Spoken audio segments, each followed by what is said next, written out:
આજે હું બતાવીશ તમને સાબુદાણાની ખીચડીની રેસીપી। એમાં પહેલાં નાખીશું આપણે જીરું।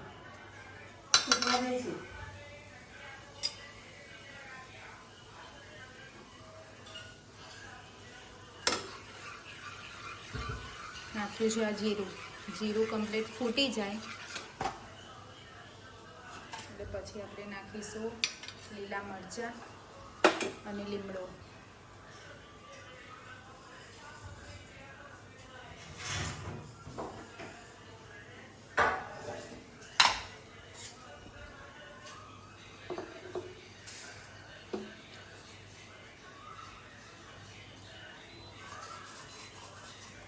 હવે નાખીશું લીલા મરચાં અને લીમડો।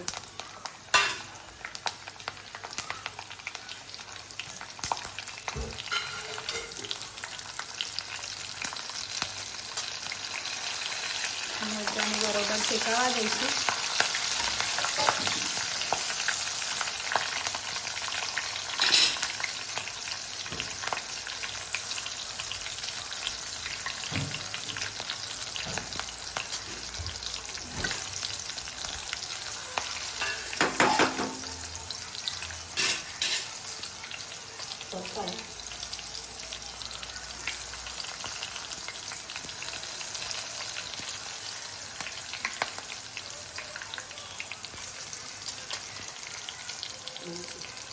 આમાં હવે તલ નાખીશું આપણે થોડા।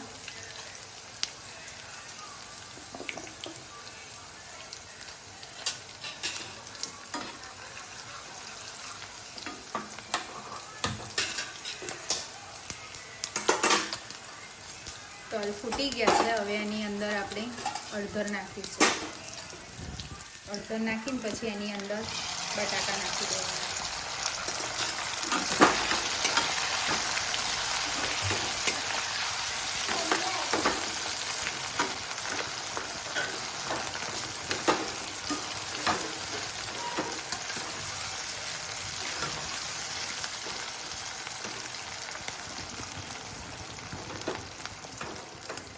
મિક્સ કરી લીધા બટાકા, હવે એની અંદર આપણે સાબુદાણા એડ કરીશું।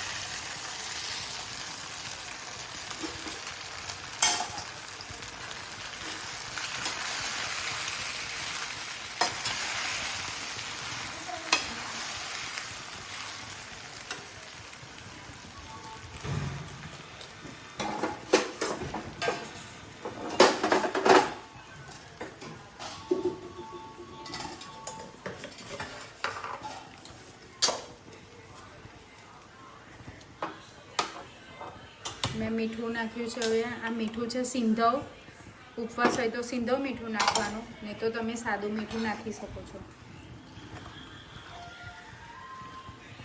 મારે ઉપવાસ છે એટલે મેં સિંધવ મીઠું એડ કર્યું। ઉપવાસ ના હોય તો તમે સાદું મીઠું પણ એડ કરી શકો છો। હવે એને બરોબર મિક્સ કરી લઈશું। હવે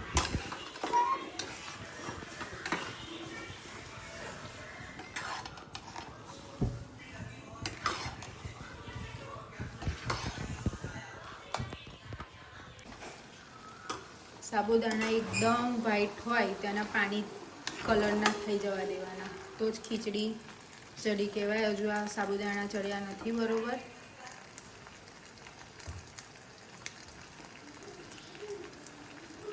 વ્હાઈટ સાબુદાણા દેખાય છે કંઈક, એટલે એને બી આપણે બરોબર આમ ચડવા દઈશું।